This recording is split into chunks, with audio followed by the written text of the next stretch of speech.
नमस्कार, मैं हूं आपके साथ सोनिया चौहान। अपना उत्तर प्रदेश में आप सभी का स्वागत है। सीधे लिए चलते हैं आपको मिर्जापुर, जहां पर सीएम योगी ने जनसभा आयोजित की और साथ ही सीएम योगी ने जनसभा को संबोधित किया। साथ ही में प्रधानमंत्री नरेंद्र मोदी भी साथ में मौजूद रहे। क्या कुछ कह रहे हैं सीएम योगी आदित्यनाथ, आइए आपको सुनाते हैं। सांस्कृतिक नवजागरण के पुरोधा, एक भारत श्रेष्ठ भारत के शिल्पी, दुनिया के सबसे लोकप्रिय राजनेता और भारत के यशस्वी प्रधानमंत्री आदरणीय श्री नरेंद्र मोदी जी का आज मां विंध्यवासिनी की इस पावन धरा पर आगमन हुआ है। मैं आज के इस अवसर पर मां विंध्यवासिनी की इस पावन धरा मिर्जापुर की जनता जनार्दन की ओर से, सोनभद्र की जनता जनार्दन की ओर से आदरणीय प्रधानमंत्री जी का हृदय से स्वागत करता हूं, अभिनंदन करता हूं। मंच पर उपस्थित प्रदेश सरकार में मेरे वरिष्ठ सहयोगी उप मुख्यमंत्री श्री केशव प्रसाद मौर्य जी, भारत सरकार की मंत्री और मिर्जापुर लोकसभा सीट पर अपना दल भारतीय जनता पार्टी एनडीए की प्रत्याशी श्रीमती अनुप्रिया पटेल जी, रावर्सगंज लोकसभा सीट पर अपना दल भारतीय जनता पार्टी की प्रत्याशी श्रीमती रिंकी कौल जी, प्रदेश सरकार के मंत्री श्री दयाशंकर मिश्र दयालु जी, संजीव गौड़ जी, सांसद पकौड़ी लाल जी, राज्यसभा के माननीय सांसद श्री राम सकल जी, दुग्धी विधानसभा उपचुनाव के भारतीय जनता पार्टी के प्रत्याशी श्री श्रवण कुमार गौड़ जी, मंच पर उपस्थित भारतीय जनता पार्टी और एनडीए के हमारे सभी माननीय जनप्रतिनिधिगण, सभी पदाधिकारीगण और भारी संख्या में अपने नेता का अभिवादन करने के लिए, अभिनंदन करने के लिए उपस्थित सभी मिर्जापुर और रावर्सगंज से जुड़े हुए मेरे भाइयों बहनों, मैं आदरणीय प्रधानमंत्री जी का आज लोकसभा चुनाव 2024 अंतिम चरण के चुनाव में मिर्जापुर की इस पावन धरा पर आगमन पर हृदय से स्वागत करता हूं, अभिनंदन करता हूं। बहनों और भाइयों, ये हम सबका सौभाग्य है कि हम सबको आदरणीय मोदी जी के नेतृत्व में नए भारत का दर्शन हम कर रहे हैं। एक ऐसा भारत जो आज दुनिया की एक महाशक्ति बनने की ओर अग्रसर हुआ है। एक ऐसा भारत जो दुनिया के अंदर अपना सम्मान मजबूती के साथ बढ़ाया है। 10 वर्ष में जिस भारत ने अपनी सीमाओं को सुरक्षित किया है, 10 वर्ष के अंदर जिस भारत ने विकास के नए नए प्रतिमान स्थापित करने का काम किया है, 10 वर्ष के अंदर गरीब कल्याणकारी योजनाओं के माध्यम से चेहरा देख करके नहीं, जाति मत और मजहब देख करके नहीं, बल्कि सबका साथ और सबके विकास के मंत्र के माध्यम से 140 करोड़ जनता को परिवार मान करके भारत के विकास में उनका योगदान हो सके और भारत अपने नागरिकों के जीवन में खुशहाली ला सके, इस विश्वास के साथ कार्य किया है। बहनों और भाइयों, आज इस नए भारत में विरासत है तो विकास भी है, सुरक्षा है तो सम्मान भी है, गरीब कल्याण है तो समाज के अंतिम पायदान पर बैठे हुए व्यक्ति को अंत्योदय से राष्ट्रोदय की इस यात्रा के साथ उसको भी सहभागी बना करके इस कार्यक्रम को आगे बढ़ाने का कार्य आदरणीय मोदी जी के नेतृत्व में भारत बखूबी आगे बढ़ा रहा है। बहनों और भाइयों, देश और दुनिया के भारत आज दुनिया के अंदर सम्मान प्राप्त किया है और उत्तर प्रदेश ने आदरणीय प्रधानमंत्री जी के मार्गदर्शन और नेतृत्व में जो यात्रा प्रारंभ की है, हमारा ये मिर्जापुर जनपद, सोनभद्र जनपद उसका उदाहरण है। आपने देखा होगा काशी में काशी विश्वनाथ धाम है, आज नए रूप में पूरी दुनिया को अपनी ओर आकर्षित कर रहा है। तो अयोध्या में मर्यादा पुरुषोत्तम प्रभु श्री राम की पावन जन्मभूमि अयोध्या 500 वर्षों का इंतजार समाप्त करते हुए भगवान श्री राम लला को विराजमान करने का काम भी अयोध्या धाम में आदरणीय मोदी जी के नेतृत्व में संभव हो पाया है। और यह विंध्यवासिनी का धाम, जहां पे पहले नवरात्रि के दौरान लोग सशंकित रहते थे, पता नहीं कब क्या हो जाए। बहनों और भाइयों, आज विंध्यवासिनी धाम में भी मां विंध्यवासिनी का कॉरिडोर अंतिम यानी उस कार्य पूरा होने के अंतिम छोर में है और अब लाखों श्रद्धालु मां विंध्यवासिनी का दर्शन कर सकता है। रोपवे की सुविधा त्रिकोण में उपलब्ध हो रही है।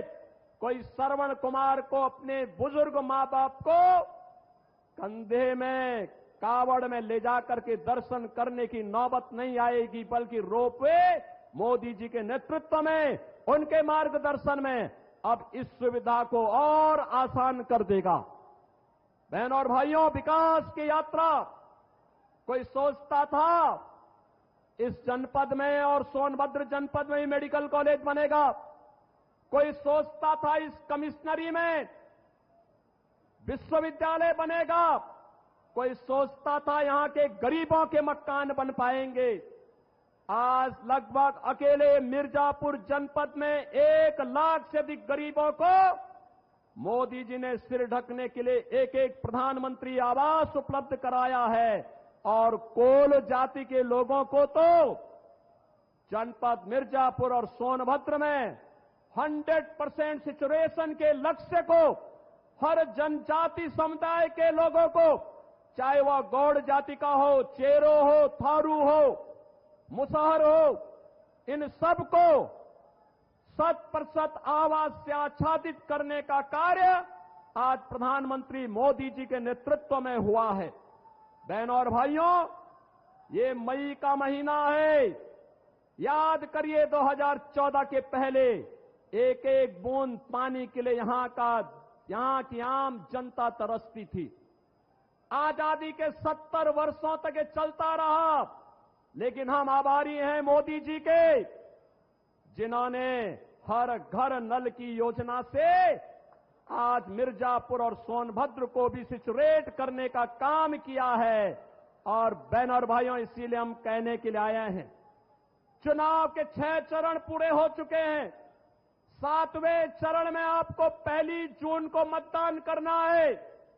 बहनों और भाइयों, मैं आपसे ये अपील करने के लिए आया हूं, देश की जो आवाज है, उत्तर, दक्षिण, पूरब, पश्चिम, कहीं भी हम जाते हैं, कश्मीर से लेके कन्याकुमारी तक, कामरूप से लेके कच्छ तक, एक ही आवाज है, एक ही स्वर है, एक ही नारा है, और वह है कि फिर एक बार और अब की बार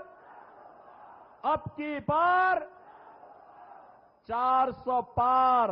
तो 400 पार के इस अभियान में मिर्जापुर और रावर्सगंज में भी एनडीए के प्रत्याशी विजयी होने चाहिए, इस बात का आश्वासन मोदी जी को आज यहां की जनता जनार्दन की ओर से चाहिए। और बहनों और भाइयों, मैं तो आपसे यही कहने के लिए आया हूं, ये कांग्रेस और समाजवादी पार्टी के लोगों ने आजादी के बाद सर्वाधिक समय तक देश में भी और प्रदेश में शासन किया। जिन लोगों ने आपको एक एक बूंद पानी के लिए तरसाया था, जिन लोगों की नीतियों के कारण यह क्षेत्र नक्सलवाद की चपेट में आया था, जिन लोगों ने आपको विकास से वंचित किया था, जिन लोगों ने यहां के संसाधनों पर माइनिंग माफिया को यहां पर कब्जा करने की खुली छूट दी थी, जिन लोगों ने मेडिकल कॉलेज के लिए मिर्जापुर को और सोनभद्र को तरसाया था, जिन लोगों ने आपको विश्वविद्यालय के लिए तरसाया था, यह सही समय है। और मोदी जी जो कहते हैं कि यही समय है, सही समय है, उनको अपने वोट के लिए तरसाइए, उनको इस बात के लिए तरसाइए कि तुमने हमारी पीढ़ियों को खराब किया है, अब तुम्हें भारत की राजनीति से विदा करने के लिए मोदी जी के नेतृत्व में एनडीए कार्य करेगा, एक एक जनता जनार्दन कार्य करेगी। और इसी विश्वास के साथ हम आए हैं कि मिर्जापुर लोकसभा सीट पर केंद्रीय मंत्री श्रीमती अनुप्रिया पटेल जी को अपना दल इसने प्रत्याशी बनाया है। और मोदी जी अपना आशीर्वाद और समर्थन के साथ ही आप सबसे आह्वान करने के लिए आए हैं कि आपका आशीर्वाद तीसरी बार अनुप्रिया जी को प्राप्त हो। रावणगंज लोकसभा सीट पर श्रीमती रिंकी कौल को अपना दल ने प्रत्याशी बनाया है। प्रधानमंत्री जी अपना आशीर्वाद देने और आपसे प्रत्याशी के लिए आशीर्वाद मांगने के लिए आज यहां पर आए हैं। और आप सबसे हमारी अपील है कि यहां का जो चुनाव चिन्ह है कप प्लेट है, कप प्लेट पर जो भी वोट इन दोनों सीट पर मिर्जापुर और रावणगंज पर पड़ेगा, यह सीधे मोदी जी के पास जाएगा, मोदी जी की ताकत को दिल्ली में बढ़ाएगा। और दुगदी उपचुनाव में भारतीय जनता पार्टी ने श्री श्रवण कुमार गौड़ को कमल चुनाव चिन्ह के साथ अपना प्रत्याशी बना करके उतारा है।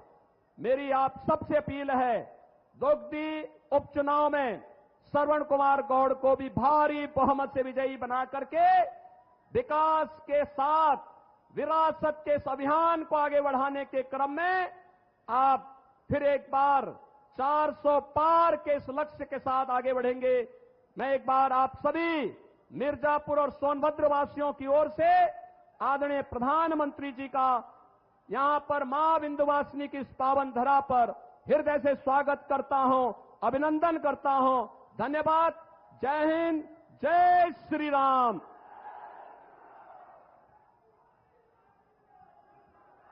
आपका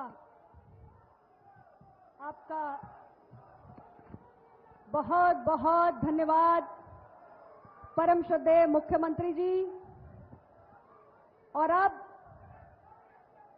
विश्व के सर्वाधिक लोकप्रिय राजनेता, पूरी दुनिया में जिन्हें अपना राष्ट्रीय सर्वोच्च राष्ट्रीय नागरिक सम्मान देने की होड़ लगी है, ऐसे विकासवादी राजनीति के प्रणेता, विकसित भारत के स्वप्न दृष्टा, भारत को एक ग्लोबल प्लेयर की नई पहचान दिलाने वाले, मन की बात से करोड़ों भारतीयों के दिलों पर राज करने वाले, भारत के कल्याण के प्रत्येक संकल्प को अपने अश्रांत परिश्रम से सिद्धि में तब्दील करने वाले, हम सब के प्रेरणा पुरुष, करोड़ों करोड़ भारतीयों की उम्मीद की किरण, माननीय प्रधानमंत्री श्री नरेंद्र मोदी जी को मैं सादर आमंत्रित करती हूं, इस तपती झुलसती गर्मी में अपने विचारों की वर्षा से हम सभी को सराबोर करें।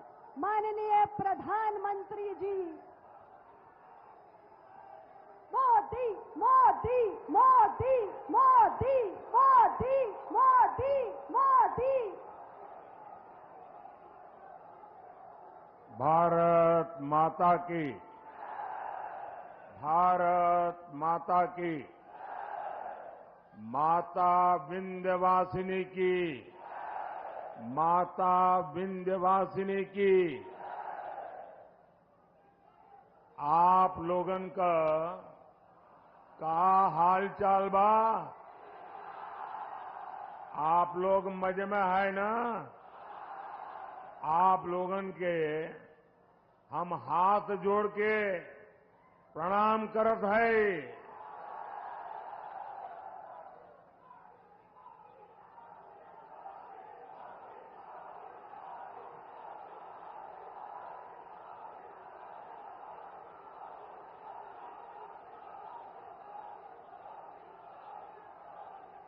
जय श्री राम। मां विंध्यवासिनी, माता बड़ी शीतला, मां अष्टभुजा और काली खो माता की पुण्य भूमि को मेरा शत शत प्रणाम।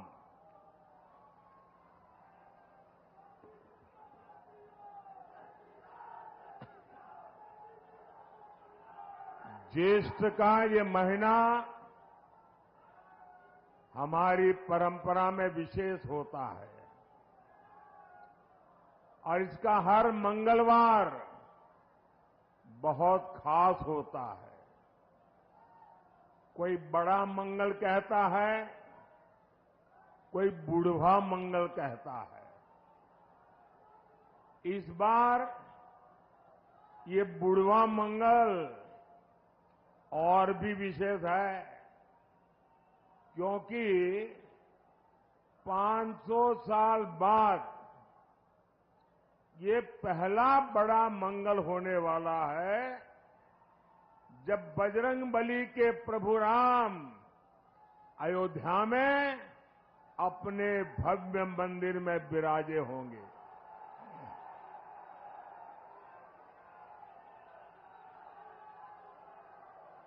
और ये इतनी बड़ी खुशी है, इतनी बड़ी खुशी है कि शायद हम सबसे ज्यादा बजरंगबली खुश होते होंगे। भाई बहन, जरा मेरे एक सवाल का जवाब देंगे आप? मेरे एक सवाल का जवाब देंगे आप लोग? आपकी आवाज नहीं आ रही है। मेरे एक सवाल का जवाब देंगे? 500 साल बाद अयोध्या में भव्य राम मंदिर, बजरंगबली की खुशी, ये मंगल अवसर किसके कारण आया? किसके कारण आया? किसके कारण आया? किसके कारण आया? ये पुण्य काम किसने किया? ये पुण्य काम किसने किया? आपका जवाब गलत है।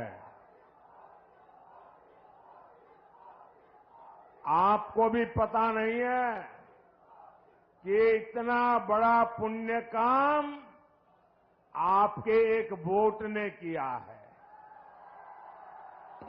ये आपके वोट की ताकत है कि आज राम मंदिर भी बना है और जैसा योगी जी ने कहा, यहां मां विंध्यवासिनी का भव्य नव्य कॉरिडोर भी बन रहा है।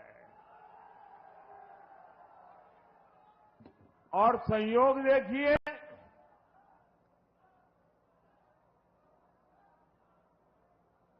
4 जून को भी बड़ा मंगल है।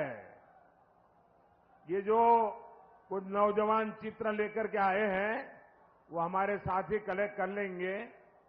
आपका प्यार मुझ तक पहुंच जाएगा। उधर भी 2 लोग हैं, जरा ले लीजिए भाई।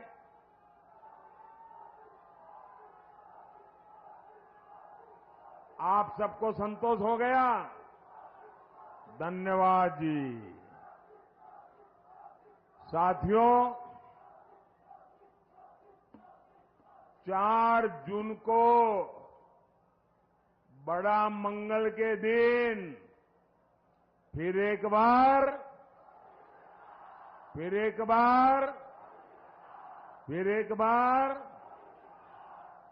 6 चरणों में देश ने तीसरी बार बीजेपी एनडीए की बहुत मजबूत सरकार बनाना पक्का कर दिया है। भाई और बहनों, भारत ने तीसरी बार मोदी सरकार बनाने का मन क्यों बनाया? इसका सीधा सीधा कारण है नेक नियत, नेक नीतियां और नेशन फर्स्ट, मेरा देश सबसे ऊपर, राष्ट्र निष्ठा। आप मुझे बताइए साथियों, आप जरा एक एक चीज में बात करता हूं ना, मैं भाषण नहीं करूंगा आज आपसे बातें करूंगा, ठीक है? चलेगा ना? अच्छा, आप मुझे बताइए, जरा सोचिए, आप अपना घर बनाते हैं और घर बनाने के लिए किसी मिस्त्री को लगा देते हैं। ये नारे वगैरह बताइए, लेकिन बीच बीच में जब जगह हो न तब बुलाइए, ठीक है? और फिर 1 जून को भी करना पड़ेगा, 4 जून को तो बहुत ज्यादा करना पड़ेगा, तो थक जाओगे। अच्छा, हम अपना घर बनाते हैं और एक मिस्त्री या किसी काम करने वालों को तय करते हैं। क्या कभी कोई सामान्य मानवी भी अपना घर बनाने के लिए जो मिस्त्री रख लें, 1 महीने के लिए ये मिस्त्री काम करेगा, दूसरे महीने दूसरा मिस्त्री आएगा, तीसरे महीने तीसरा मिस्त्री आएगा, चौथे महीने चौथा मिस्त्री आएगा, तो घर बनेगा क्या? घर बनेगा क्या? जो घर बनेगा वो रहने लायक बनेगा क्या? आंखों को अच्छा लगे ऐसा बनेगा क्या? वो घर किसी को दिखाने लायक बनेगा क्या? सामान्य मानवी को भी मालूम है, एक छोटा सा घर भी बनाना है तो बार बार मिस्त्री नहीं बदलते भाई। अब ये सपा कांग्रेस इंडी गठबंधन ये कह रहा है कि 5 साल में 5 प्रधानमंत्री। अब बताइए भाई, ये 5 साल में 5 प्रधानमंत्री कोई रखता है क्या? अरे कोई मिस्त्री नहीं रखता तो ये प्रधानमंत्री क्या? अब ये क्योंकि उनको बांट के खाना है, वो कहते हैं 5 साल में 5 प्रधानमंत्री। अब बताइए, जहां प्रधानमंत्री अपनी कुर्सी बचाने में ही लगा रहेगा तो वो क्या देश को मजबूत बना सकता है क्या? इसलिए देश ने तय किया कि मजबूत देश के लिए प्रधानमंत्री भी मजबूत होना चाहिए। होना चाहिए कि नहीं होना चाहिए? तभी एनडीए को इतना भारी जनादेश मिल रहा है। समाजवादी पार्टी पर अपना वोट कोई बर्बाद नहीं करना चाहता। मुझे बताइए भैया, हम लोग, हमारे उत्तर प्रदेश के लोग राजनीति को समझने में बड़े माहिर है। यहां तो गांव का बच्चा भी राजनीति समझ जाता है। कोई समझदार कभी भी, अब मान लीजिए कोई कंपनी डूब रही है तो उस कंपनी का शेयर कोई खरीदेगा क्या? आप बताइए ना, खरीदेगा क्या? 10 रुपये का शेयर भी खरीदेगा क्या? जो डूबता है उसमें कोई पैसा डालेगा क्या? जो डूब रहे हैं उसको कोई वोट देगा क्या? देगा क्या? पता ही है कि इनका डूबना तय है, तो कौन वोट डालने की गलती करेगा भाई? सामान्य मानवी वोट उसी को डालेगा जिसकी सरकार बनना तय है। आप बताइए, आप मिर्जापुर में। फिलहाल इस बुलेटिन में इतना ही। ज्यादा खबरों के लिए बने रहिए हमारे साथ। नमस्कार।